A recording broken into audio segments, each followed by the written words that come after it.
नमस्कार दोस्तों, विकास एनालिसिस में आप सभी का स्वागत है। और दोस्तों, आज हम सी टेट में पूछे गए बाल विकास के प्रीवियस ईयर प्रश्न को देखेंगे दोस्तों, जो कि आपके आने वाले सी टेट एग्जाम और टीचर भर्ती एग्जाम के लिए बहुत ही महत्वपूर्ण होंगे। तो दोस्तों, अगर आप हमारे चैनल पर पहली बार आए हैं तो प्लीज़ हमारे चैनल को एक लाइक और सब्सक्राइब सपोर्ट जरूर करिएगा। चलिए दोस्तों, इन प्रश्न को हल करते हैं। पहला प्रश्न दिया गया है दोस्तों आपका, विविध पृष्ठभूमियों के अधिगमकर्ताओं को संबोधित करने हेतु एक अध्यापक को क्या करना चाहिए। पहला ऑप्शन है आपका, सभी के लिए मानकीकृत आकलनों का इस्तेमाल करना चाहिए। दूसरा ऑप्शन है, ऐसे कथनों का इस्तेमाल करना चाहिए जो नकारात्मक रूढ़िबद्ध धारणाओं को मजबूत करे। तीसरा ऑप्शन, विविधता संबंधी मुद्दों पर बातचीत टालनी चाहिए। और चौथा है आपका, विविध व्यवस्थाओं से उदाहरण लेने चाहिए। तो विविध पृष्ठभूमियों के अधिगमकर्ता को संबोधित करने के लिए एक अध्यापक को क्या करना चाहिए। इनमें से सही ऑप्शन क्या होगा, वो हो जाएगा आपका विविध व्यवस्थाओं से उदाहरण जो है लेने चाहिए और अधिगमकर्ता को समझाना चाहिए। तो ऑप्शन 4 यहाँ पे आपका करेक्ट हो जाएगा। अगला प्रश्न देखते हैं, समस्या समाधान क्षमताओं को किस प्रकार सुसाध्य किया जा सकता है। जो समस्या समाधान है उसकी क्षमता को किस तरीके से आप सुसाध्य कर सकते हैं। पहला ऑप्शन है, समरूपों के इस्तेमाल को बढ़ावा देकर। दूसरा ऑप्शन है, विद्यार्थियों में डर की भावना पैदा करके। तीसरा ऑप्शन है आपका, लगातार अभ्यास और कार्यान्वयन पर जोर देकर। और चौथा है आपका, समस्याओं के हल हेतु स्थायी प्रक्रिया के इस्तेमाल को बढ़ावा देकर। तो समस्या समाधान में क्षमता को किस प्रकार से बालकों में सुसाध्य किया जा सकता है दोस्तों, इसका सही आंसर क्या हो जाएगा, वो होगा आपका समरूपों के इस्तेमाल को बढ़ावा देकर। ऑप्शन नंबर 1 यहाँ पे आपका करेक्ट हो जाएगा। अगला प्रश्न देखते हैं, अधिगम कठिनाइयों से जूझते छात्रों की जरूरतों को संबोधित करने के लिए एक अध्यापक को क्या नहीं करना चाहिए। पहला ऑप्शन है, व्यक्तिगत शैक्षिक योजना बनाना। दूसरा ऑप्शन है, शिक्षा शास्त्र और आकलन की जटिल संरचनाओं का प्रयोग। तीसरा ऑप्शन आपका, दृश्य श्रव्य सामग्रियों का इस्तेमाल। और चौथा है आपका, संरचनात्मक शिक्षा शास्त्रीय उपागमों का इस्तेमाल। तो एक कठिनाइयों से जूझते हुए छात्र को किससे नहीं करना चाहिए दोस्तों, एक अध्यापक को क्या चीज नहीं करना चाहिए। तो इनमें से कौन सा सही हो जाएगा, वो होगा आपका शिक्षा शास्त्र और आकलन की जटिल संरचनाओं का प्रयोग जो है एक टीचर को नहीं करना चाहिए, इससे बचना चाहिए। तो ऑप्शन 2 जो होगा यहाँ पे आपका सही हो जाएगा। अगला प्रश्न देखते हैं, सृजनात्मकता की पहचान का प्रमुख लक्षण क्या है। जो सृजनात्मकता है उसकी पहचान का प्रमुख लक्षण जो होगा क्या होगा। पहला ऑप्शन है आपका, अति संक्रियता। दूसरा है असतर्कता। तीसरा ऑप्शन है, कम परिज्ञानता बोधगम्यता। या फिर चौथा है आपका, अपसारी चिंतन। तो सृजनात्मकता जो है उसकी पहचान करने के लिए प्रमुख लक्षण क्या हो जाएगा, तो वो होगा आपका, क्या होगा वो, अपसारी चिंतन है ना। अपसारी चिंतन जो होगा आपका यहाँ पे करेक्ट आंसर हो जाएगा। अगला प्रश्न देखते हैं, निम्न में से अध्यापन अधिगम का सबसे प्रभावशाली माध्यम कौन सा होगा। जो अध्यापन अधिगम का सबसे प्रभावशाली माध्यम होगा उसे बताना है। पहला ऑप्शन है आपका, बिना विश्लेषण के अवलोकन करना। दूसरा ऑप्शन है, अनुकरण या नकल और दोहराना। तीसरा ऑप्शन है, संकल्पनाओं के बीच संबंध खोजना। और चौथा ऑप्शन है, विषय वस्तु को यंत्रवत याद करना। तो इनमें से कौन सा जो ऑप्शन होगा अधिगम का सबसे प्रभावशाली माध्यम होगा, तो वो हो जाएगा आपका संकल्पनाओं के बीच संबंध खोजना जो होगा अध्यापन अधिगम में सबसे प्रभावशाली माध्यम होगा। यानी कि ऑप्शन 3 आपका यहाँ पे सही हो जाएगा। अगला प्रश्न देखते हैं, एक अध्यापिका को दिए गए किसी कार्यकलाप में छात्रों की विभिन्न त्रुटियों का विश्लेषण करना चाहिए, क्योंकि पहला ऑप्शन है आपका, इसके आधार पर वह ज्यादा त्रुटि करने वाले छात्रों को दूसरे छात्रों से अलग कर सकती है। दूसरा ऑप्शन है आपका त्रुटियों की समझ अध्यापन अधिगम प्रक्रिया के लिए अर्थपूर्ण है। तीसरा ऑप्शन है इसके आधार पर वह दंड की मात्रा निर्धारित कर सकती है। और चौथा है आपका अधिगम केवल त्रुटियों के शोधन पर ही निर्भर करता है। तो एक टीचर को किसी क्रियाकलाप में छात्रों की विभिन्न त्रुटि का विश्लेषण कैसे कर पाएगी? तो वो होगा आपका त्रुटियों की समझ अध्यापन अधिगम प्रक्रिया के लिए बहुत ही अर्थपूर्ण होता है। तो ऑप्शन नंबर 2 यहाँ पे आपका करेक्ट हो जाएगा। अगला प्रश्न देखते हैं, अधिगम की अभिप्रेरणा को किस प्रकार कायम रखा जा सकता है? जो अधिगम है यानी कि सीखने की जो अभिप्रेरणा है उसको किस तरीके से आप जो है कायम कर सकते हैं? पहला ऑप्शन है आपका बच्चों को बहुत आसान क्रियाकलाप देकर। दूसरा ऑप्शन है यंत्रवत याद करने पर जोर देकर। तीसरा ऑप्शन है आपका बच्चे को दंड देकर। और चौथा है आपका प्रवीणता उन्मुखी लक्ष्यों पर जोर देकर। तो इसका सही आंसर क्या हो जाएगा? वो होगा आपका प्रवीणता उन्मुखी लक्ष्यों पर जोर देकर हम अधिगम अभिप्रेरणा को कायम रख सकते हैं, यानी कि ऑप्शन 4 आपका यहाँ पे सही हो जाएगा। अगला प्रश्न है आपका शर्मिंदगी खाली स्थान है, यानी कि शर्मिंदगी जो होता है वो क्या है? पहला ऑप्शन है बच्चों को अधिगम हेतु अभिप्रेरित करने के लिए बहुत प्रभावशाली है। दूसरा है शर्मिंदगी जो है के भाव को अध्यापन अधिगम प्रक्रिया में बारंबार पैदा करना चाहिए। और तीसरा है का संज्ञान पर नकारात्मक प्रभाव पड़ सकता है, यानी कि संज्ञान पर नेगेटिव जो है इफेक्ट पड़ सकता है। और चौथा है का संज्ञान पर कोई संबंध नहीं है, संज्ञान से जो होता है शर्मिंदगी का कोई संबंध नहीं होता है। तो इसका सही आंसर क्या होगा? वो हो जाएगा शर्मिंदगी का संज्ञान पर नकारात्मक प्रभाव जो है पड़ सकता है, यानी कि ऑप्शन नंबर 3 यहाँ पे आपका करेक्ट हो जाएगा।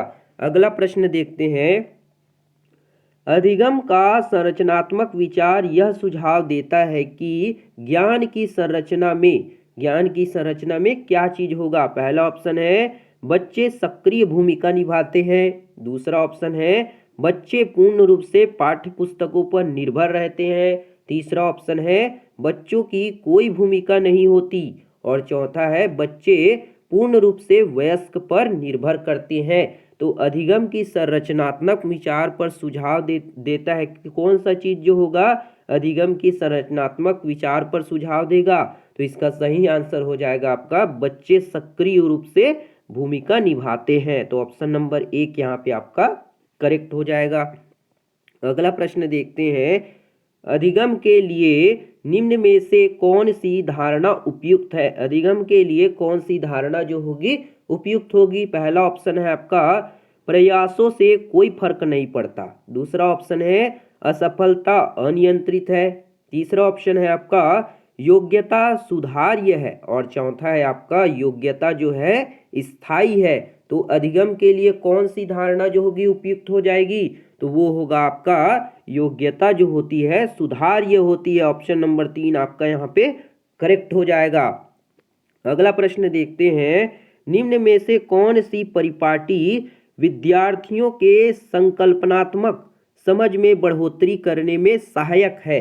पहला ऑप्शन है आपका बारंबार परीक्षाएं लेना। दूसरा है अन्वेषण और संवाद। तीसरा ऑप्शन है आपका प्रतिस्पर्धाएं। और चौथा है आपका पाठ्य पुस्तक केंद्रित शिक्षा शास्त्र। तो इसका सही आंसर क्या हो जाएगा? वो हो जाएगा आपका अन्वेषण और संवाद जो होगा यहाँ पे आपका सही आंसर हो जाएगा। अगला प्रश्न देखते हैं, बच्चों को सीखने में कठिनाई होती है जब पहला ऑप्शन है अधिगम सामाजिक संदर्भ में हो। दूसरा ऑप्शन है आपका विषय वस्तु को बहुरूपों में प्रस्तुत किया गया हो। तीसरा ऑप्शन है सूचना अलग अलग टुकड़ों में प्रस्तुत की जाए। और चौथा है वह आंतरिक रूप से अभिप्रेरित हो। तो बच्चों को सीखने में कठिनाई कब होगी? इसका सही आंसर क्या हो जाएगा? वो होगा आपका सूचना को जब अलग अलग टुकड़ों में आप प्रस्तुत करेंगे तो बच्चों को सीखने में क्या होगी? परेशानी होगी। तो ऑप्शन नंबर 3 यहाँ पे आपका करेक्ट हो जाएगा। अगला प्रश्न देखते हैं, अधिगम की सर्वोत्तम स्थिति कौन सी है? ये स्थिति होगा, स्थिति जो है कौन सी है, यानी कि अधिगम सीखने की सर्वोत्तम स्थिति कौन सी है? पहला ऑप्शन है मध्यम उत्तेजना कोई भय नहीं, दूसरा ऑप्शन है कोई उत्तेजना नहीं कोई भय नहीं, तीसरा ऑप्शन है उच्च उत्तेजना और उच्च भय, और चौथा है आपका निम्न उत्तेजना उच्च भय। तो अधिगम की सर्वोत्तम स्थिति कौन सी हो जाएगी? इसका सही आंसर होगा आपका मध्यम उत्तेजना और कोई भय नहीं। ऑप्शन नंबर 1 जो होगा यहाँ पे आपका करेक्ट हो जाएगा। अगला प्रश्न देखते हैं, बच्चों के विकास की व्यक्तिगत विभिन्नताओं को किस प्रकार प्रतिरूपित किया जा सकता है? पहला ऑप्शन है आपका न आनुवंशिकता पर न पर्यावरण पर, दूसरा है आनुवंशिकता एवं पर्यावरण की पारस्परिकता पर, तीसरा ऑप्शन है केवल आनुवंशिकता पर, और चौथा है केवल पर्यावरण पर। तो इसका सही आंसर क्या हो जाएगा?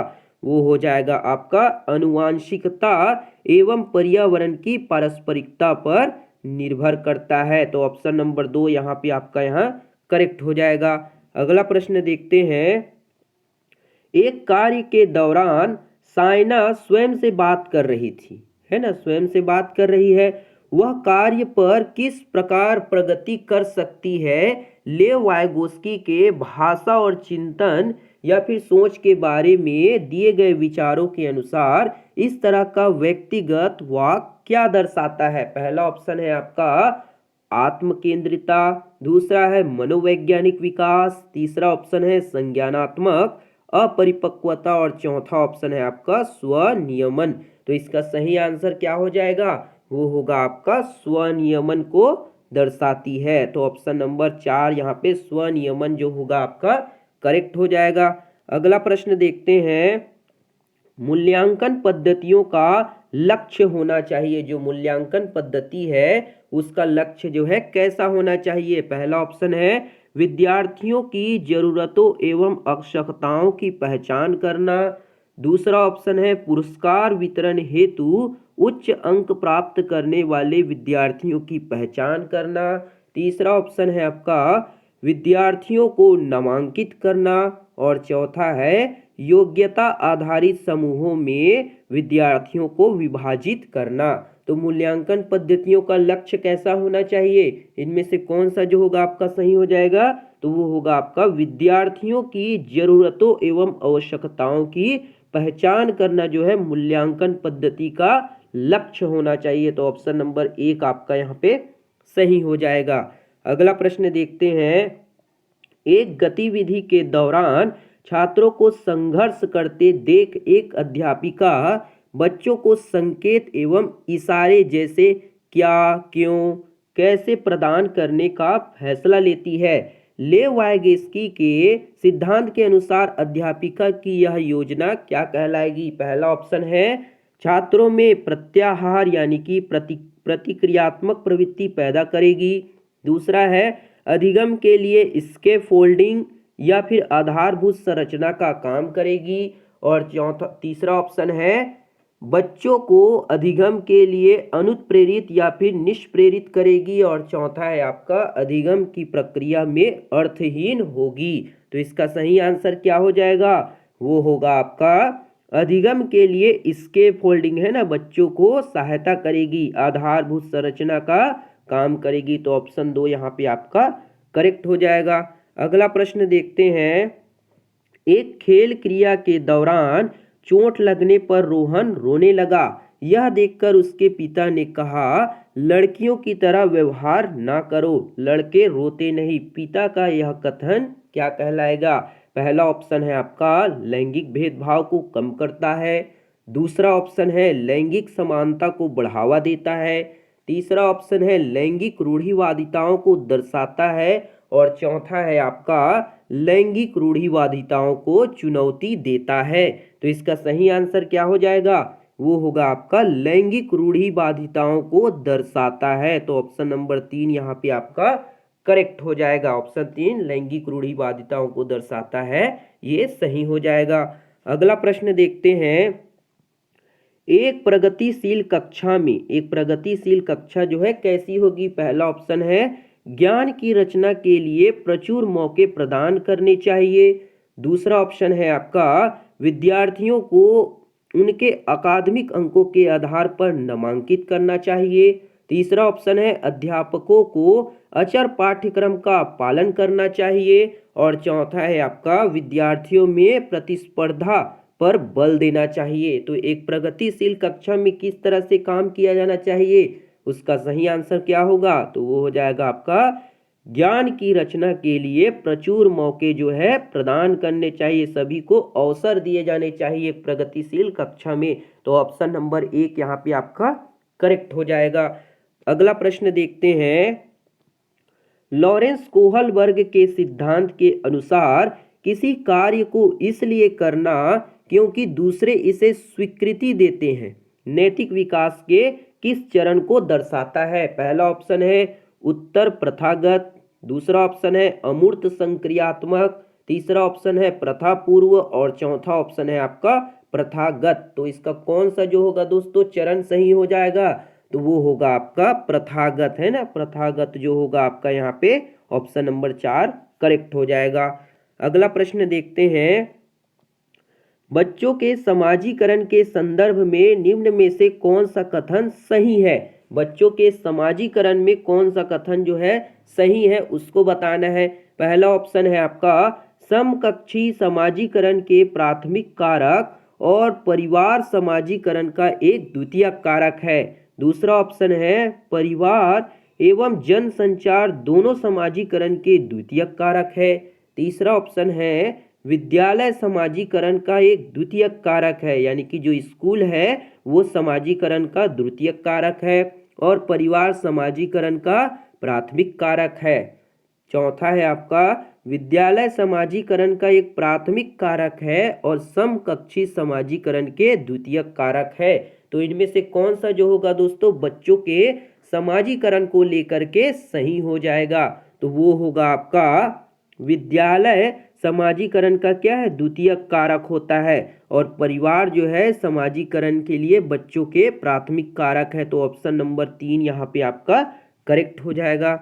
अगला प्रश्न देखते हैं। बहुबुद्धि का सिद्धांत जोर देता है कि जो बहुबुद्धि का सिद्धांत है वो किस चीज पर जोर देता है। पहला ऑप्शन है आपका बुद्धिमत्ता को विभिन्न दशाएं हैं। दूसरा ऑप्शन है बुद्धिमत्ता में कोई व्यक्तिगत विभिन्नताएं नहीं होती। तीसरा ऑप्शन है बुद्धि लब्धि केवल वस्तुनिष्ठ परीक्षणों द्वारा ही मापी जा सकती है। और चौथा है आपका एक आयाम में बुद्धिमत्ता अन्य सभी आयामों में बुद्धिमत्ता निर्धारित करती है। तो बहुबुद्धि सिद्धांत जो है किस पर जोर देगी, तो इसका सही आंसर हो जाएगा बुद्धिमत्ता विभिन्न दशाएं होती है। बुद्धिमत्ता की क्या होती है विभिन्न दशाएं होती है। ऑप्शन नंबर 1 यहाँ पे आपका सही हो जाएगा। अगला प्रश्न देखते हैं। जीन पियाजे के संज्ञानात्मक विकास के सिद्धांत में पूर्व संक्रियात्मक अवस्था में विकास का मुख्य गुण क्या होता है। पहला ऑप्शन है परिकल्पित निगमनात्मक सोच। दूसरा ऑप्शन है संरक्षण और पदार्थों को क्रमबद्ध करने की क्षमता। तीसरा ऑप्शन है विचार या फिर सोच में केंद्रीकरण करना और चौथा है आपका अमूर्त सोच का विकास करना। तो जीन पियाजे के संज्ञानात्मक विकास में जो पूर्व संक्रियात्मक अवस्था है वो किस चीज के बारे में बताती है, तो इसका सही आंसर हो जाएगा आपका सोच और विचार में केंद्रीकरण को बताती है। तो ऑप्शन नंबर 3 यहाँ पे आपका करेक्ट हो जाएगा। अगला प्रश्न देखते हैं। विकास के संदर्भ में निम्न में से कौन सा कथन सही है। विकास के संदर्भ में जो सही है उसको हमें बताना है। पहला ऑप्शन है आपका विकास केवल बाल्यावस्था के दौरान ही होता है।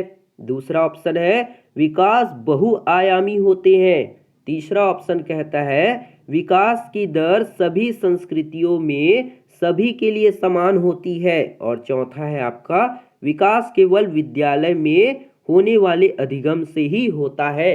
तो विकास के संदर्भ में इनमें से कौन सा ऑप्शन सही हो जाएगा, तो वो होगा आपका विकास जो होता है वो बहुआयामी होता है ना। ऑप्शन नंबर 2 आपका विकास बहुआयामी होता है, सही हो जाएगा। अगला प्रश्न देखते हैं। लेव वाइगोस्की का सामाजिक सांस्कृतिक परिप्रेक्ष्य अधिगम प्रक्रिया में किसके लिए महत्व पर जोर देता है? पहला ऑप्शन है आपका अभिप्रेरणा, दूसरा है संतुलीकरण, तीसरा ऑप्शन है आपका सांस्कृतिक उपकरणों पर और चौथा है आपका गुणारोपण पर। तो लेव वाइगोस्की का जो सामाजिक सांस्कृतिक परिप्रेक्ष्य है वो अधिगम के किस प्रक्रिया पर जोर देगा दोस्तों? इसका सही आंसर क्या होगा? तो वो हो जाएगा आपका सांस्कृतिक उपकरणों पर जोर देता है। ऑप्शन नंबर 3 आपका यहाँ पे सांस्कृतिक उपकरण जो होगा करेक्ट हो जाएगा। अगला प्रश्न देखते हैं। अगला प्रश्न है आपका, जीन पियाजे ने अपने संज्ञानात्मक विकास के सिद्धांत में संज्ञानात्मक संरचनाओं को खाली स्थान के रूप में वर्णित करते हैं। पहला ऑप्शन है आपका स्कीमा यानी कि मनोबंध, दूसरा ऑप्शन है आपका विकास का समीपस्थ क्षेत्र, तीसरा ऑप्शन है आपका मनोवैज्ञानिक उपकरणों और चौथा है उद्दीपक अनुक्रिया संबंध। तो जीन पियाजे ने अपने संज्ञानात्मक विकास के सिद्धांत में संज्ञानात्मक संरचनाओं को किस रूप में वर्णित किया है? तो इसका सही आंसर हो जाएगा स्कीमा या फिर मनोबंध जो होगा यहाँ पे आपका सही आंसर हो जाएगा। अगला प्रश्न देखते हैं। एक समावेशी कक्षा में होना चाहिए, एक समावेशी कक्षा में क्या होना चाहिए? पहला ऑप्शन है आपका सामाजिक पहचान के आधार पर छात्रों के अलगाव, दूसरा ऑप्शन है आपका हर बच्चे के सामर्थ्य को अधिगम करने के लिए अवसर प्रदान करने पर, और तीसरा है प्रदर्शन अभिमुखी लक्ष्य पर, और चौथा है अविभेदी या फिर समरूपी निर्देशों पर। तो एक समावेशी कक्षा में किस चीज पर जोर देना चाहिए? इसका सही आंसर क्या हो जाएगा? तो वो होगा आपका हर बच्चे के सामर्थ्य को अधिगम करने के लिए अवसर जो है प्रदान किए जाने चाहिए। तो ऑप्शन नंबर 2 यहाँ पे आपका करेक्ट हो जाएगा। अगला प्रश्न देखते हैं। अगर दोस्तों वीडियो बढ़िया लग रहा हो तो लाइक जरूर करिएगा दोस्तों, लाइक जरूर करिएगा, आप लोग लाइक नहीं करते। अगला प्रश्न है दिव्यांगजन अधिकार अधिनियम, दिव्यांगजन जो अधिकार अधिनियम है 2016 के अनुसार निम्न में से किस शब्दावली का प्रयोग उपयुक्त है? पहला ऑप्शन है आपका छात्र जिसका अशक्त शरीर है, दूसरा ऑप्शन है छात्र जिसे शारीरिक दिव्यांगता है, तीसरा ऑप्शन है मंदित छात्र और चौथा है आपका विकलांग छात्र। तो 2016 में दोस्तों दिव्यांगजन अधिकार अधिनियम जो है लाया गया, तो ये किसके लिए जो है प्रयोग किया जाता है ये शब्द जो है? तो इसका सही आंसर क्या होगा इनमें से? तो वो हो जाएगा आपका छात्र जिसका अशक्त शरीर है ना, यानी कि शरीर का कोई अंग काम नहीं कर रहा है, किसी तरीके से इसको प्रॉब्लम हो रही है बच्चे को, तो इसलिए दिव्यांगजन अधिकार अधिनियम 2016 में लाया गया। तो आप जो है इसको भी डेट को याद रखिएगा। तो इसका सही आंसर हो जाएगा ऑप्शन नंबर 1 करेक्ट हो जाएगा। अगला प्रश्न देखते हैं। जन्म से किशोरावस्था तक बच्चे में विकास किस क्रम में होता है? जन्म से किशोरावस्था तक बच्चे के विकास किस क्रम में होता है उसको बताना है ना। पहला ऑप्शन है आपका मूर्त, अमूर्त, संवेदिक, दूसरा ऑप्शन है अमूर्त, मूर्त, संवेदिक, तीसरा ऑप्शन है संवेदिक, मूर्त, अमूर्त और चौथा है अमूर्त फिर संवेदिक फिर मूर्त। तो इनमें से कौन सा जो होगा जन्म से किशोरावस्था तक बच्चे के विकास के क्रम को दर्शाता है? तो वो हो जाएगा सबसे पहले क्या होगा संवेदिक आता है ना। संवेदिक के बाद बच्चा मूर्त चीजों को सीखेगा और मूर्त चीजों को सीखने के बाद अमूर्त चीजों को भी सीख जाएगा। तो ऑप्शन नंबर 3 यहाँ पे आपका करेक्ट हो जाएगा। क्या होगा? सबसे पहले संवेदिक फिर मूर्त और फिर अमूर्त चीजों को जो है सीखता है। तो ऑप्शन नंबर 3 यहाँ पे आपका करेक्ट हो जाएगा। अगला प्रश्न देखते हैं। एक प्रगतिशील कक्षा में व्यक्तिगत विभिन्नताओं को किस प्रकार देखा जाना चाहिए? जो एक प्रगतिशील क्लास है उसमें व्यक्तिगत विभिन्नताओं को किस प्रकार से देखा जा सकता है? पहला ऑप्शन है आपका योग्यता आधारित समूह बनाने का मापदंड, दूसरा है आपका अध्यापक अधिगम प्रक्रिया की परियोजना के लिए महत्वपूर्ण, तीसरा ऑप्शन है अधिगम की प्रक्रिया में बाधा और चौथा ऑप्शन है अध्यापक के पक्ष पर असफलता। तो एक प्रगतिशील कक्षा में व्यक्तिगत विभिन्नताओं को किस प्रकार से देखा जाना चाहिए? तो इसका सही आंसर क्या हो जाएगा? वो होगा आपका अध्यापन अधिगम प्रक्रिया की परियोजना के लिए महत्वपूर्ण है। तो ऑप्शन नंबर 2 जो होगा यहाँ पे आपका करेक्ट हो जाएगा। क्या होगा? ऑप्शन नंबर 2 जो होगा यहाँ पे सही आंसर हो जाएगा। तो ये थी दोस्तों आपकी बाल विकास के जो है पूछे गए प्रश्न दोस्तों, जो कि आपके सीटेट एग्जाम में पूछे जा चुके हैं और आने वाले एग्जाम के लिए भी दोस्तों बहुत ही महत्वपूर्ण होंगे। उम्मीद करते हैं दोस्तों आपको ये वीडियो पसंद आया होगा। अगर वीडियो पसंद आया हो दोस्तों तो एक लाइक जरूर करिएगा, शेयर, सपोर्ट और सब्सक्राइब जरूर करिएगा। मिलते हैं दोस्तों अगली वीडियो में, तब तक के लिए जय हिंद, वंदे मातरम।